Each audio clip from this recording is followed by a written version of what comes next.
up, guys? Holding Eyes with you here, bringing you Eden Zero manga review. This was chapter 36, titled "The Giga."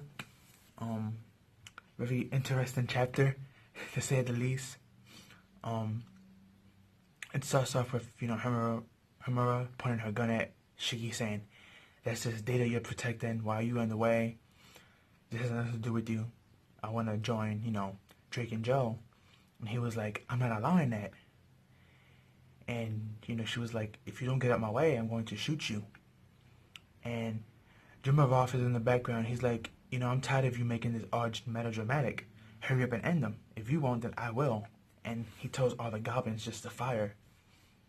And all the goblins fire randomly at Shiki and his group. And Shiki does state that he can stop it and defend himself. But how is he going to defend the civilians all behind him and his group? This is when the chapter gets really weird, because the person who comes in and swipes down all the arrows and saves the day was Homura. And I'm like, wait a minute, hold up. If the other person's Homura, who's this Homura? And then we find out from this Homura that came in and saved them. She basically stated that when she came to Gidulus, that she was actually thrown in a cell. So that technically this whole time, the other Homura was actually with them, and not, which is an imposter, not the real one, supposedly. And she was like, "I spent 2 days, first day breaking out, and the second day I spent gathering information, which led me here to y'all." And then she kind of had that moment, because, Homura, she has, that moment where, she can't keep her inner thoughts to herself, and she said sometimes she splurts them out. And she was like, "I would never turn into a man. And it'd be kind of interesting to see what a man body would be. But that's not the point. I would never do that." And it was just that funny, cute moment with her. And everybody in the background was like, "Yeah, that's definitely the real Homura." Then the imposter ran away, and she told Shiki, "I'm going to run after the imposter and find out what's going on." And Jimarov was going to swipe down Homura from chasing the other one. But Shiki came in with a drop kick and just sent him flying. I'm not saying him flying, but pushed him back a little bit, but he took no damage from it. And this is when Rebecca came in, and she was like, "He's using a cheat code," and everybody was like, "What do you mean?" And she explained that he must have, since he's working with Drake and Joe own this place, he probably used this place data to modify his stats and abilities, and that's why he's so strong. So how are we gonna beat somebody who's cheating? And that's when you have Hermit with a cute moment, with her melancholy face. She's just there. She's like, "Oh, you're stupid. Why don't you just use a cheat against a cheat?" And it was that cute moment between them. Then we shift over to the chase of Homura chasing the imposter. And when she finally catches up to her, the imposter revealed her true self. And her true self was a female. And I believe her name was Amira. Her name's Amira, and she's from the Giga group, which is a spy organization. And then Homura, depending on which translation you're reading, she's like, "Oh, so you're a terrorist?" And she's like, "No." And we also find out that Amira, her power allows her to copy your voice, your memory, your appearance. She could basically mimic you to the T. Very weird ability. Now, the question I want to know is, can she also mimic your powers? If she can mimic your voice, your facial expressions, your appearance, and all that, and even copy your memories to herself, can she copy your powers as well? That'd be pretty broken if she can. And the chapter ends off with her, Amara, stating something that about, she basically said something that she wasn't supposed to say. She wasn't supposed to say that, she's from that organization, the Gaia, or the Giga, as I pronounce it. Hopefully that's the right way to pronounce it. I'm not sure if it's Gaia or Gaia, but I'm gonna go with Gia. And basically she says, she's from there. And it was just hilarious, because then we have this little panel where it ends, and she's like, "Oh my God, I have some of her personality still in me."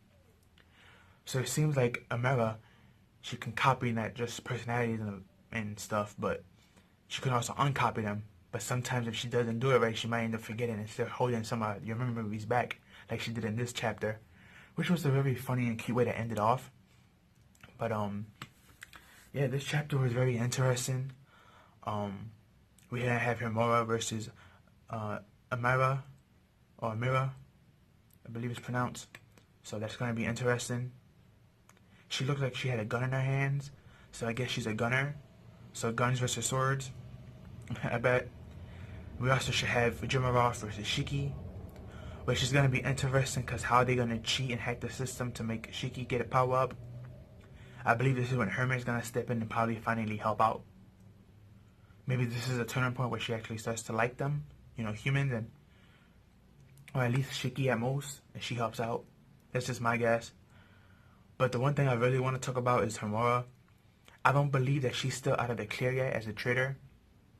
Because even though it was true that she was locked up, let's say, you know, for instance, it was true that she was locked up in that cage, and she wasn't, you know, the one betraying Shiki and whatever and pull the trigger. The problem is, 2 chapters ago, I believe, in last chapter, we had Homura talking to James. And James was calling her big sis.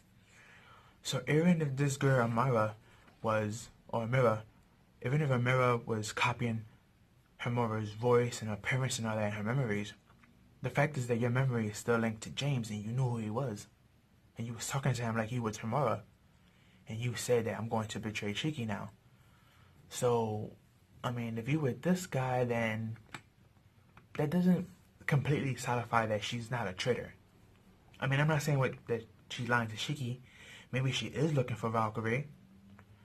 But there's something more to her more than meets the eye. And with this chapter, that definitely brings up that suspicion. But another thing also I wanted to bring up, besides that, is also the Drake and Joe stuff. Lately his name's been dropped a lot, and we've seen his appearance once. And I'm wondering, is he going to be like the boss, like the end boss of the whole series, or just this arc that we're in now? I mean, there is 7 galactic warlords, I believe, or 6. I'm not sure if it was 6 or 7. I believe it was 7 galactic warlords that we have, and he's one of them. But we don't know any of the other ones or their rankings, so that's going to be interesting. And another thing I wanted to talk about before I end this video was Giga. Is Giga this group that Amara is working for? Is it a terrorist group? Is it a under spy group? Is it like the CIA or something, or FBI? Is it that type of group? Are they working? Are they authorities? Or are they a terrorist group? You know what I'm saying? And what country are they from, and what are their purpose? And why was she trying to get close to Shiki and get information from him in the ship? Which also brings up, was she the one who hacked the Eden Zero ship? Because remember, a couple of chapters back, Witch and Ivory was talking about somebody hacked their ship. So, maybe she did it? We were all thinking it was Homura, but maybe it was actually her. I mean, again, Homura is not completely innocent yet. She could still be a traitor. There's just something fishy about her since the beginning. Even Wise caught on to that, so she's not completely cleared. But yeah, chapter 36, the Giga of Eden Zero, really great chapter, really great stuff. I have to say, by so far, Eden Zero story progression, powers, uniqueness, storyboard, everything is great so far. Hopefully Hero can keep this up to the end like this, because so far, in my opinion, as much as I like Fairy Tail, I'm actually liking Eden Zero a lot. Not a lot more, but a little bit more each day. So as more as I read into the lore and the characters that we have and their uniqueness and stuff like that, yeah, some of their character designs are reused, but that's not really a big deal, because a lot of mangakas reuse their designs for characters in the same manga or other mangas that they do. That's just their artwork and their style. So as long as you switch up their powers and personality, which is what Hero's doing, it's not really that big of a deal. But I know a lot of people are gonna give him a lip because, you know, Hiro Mashima, thanks to Fairy Tail, everyone just wants to like bash everything he does, and everyone he does something good, it's like they have to find something to nitpick and bash on. So, but again, this was a great chapter, great stuff. But that's all I have for you guys. Please like, comment, share, and subscribe. Share with your family and friends. Give this video a like. Tell me down below what you think of this chapter. For those that read it, tell me what you think the Giga's main goal is, and Homura, do you believe that she's innocent, or do you believe that she's still a traitor? What's her mission? Same thing about James. What you think's up with him? Tell me how the battle you think are gonna go between Shiki and Jimarov. Because Jimarov is pretty powerful. His weapon is pretty powerful. And if he did get a stat buff because he cheated, then he's gonna be even more powerful. So can't wait to see what happens there. But that's all I have for you guys. Peace out. Have a good one.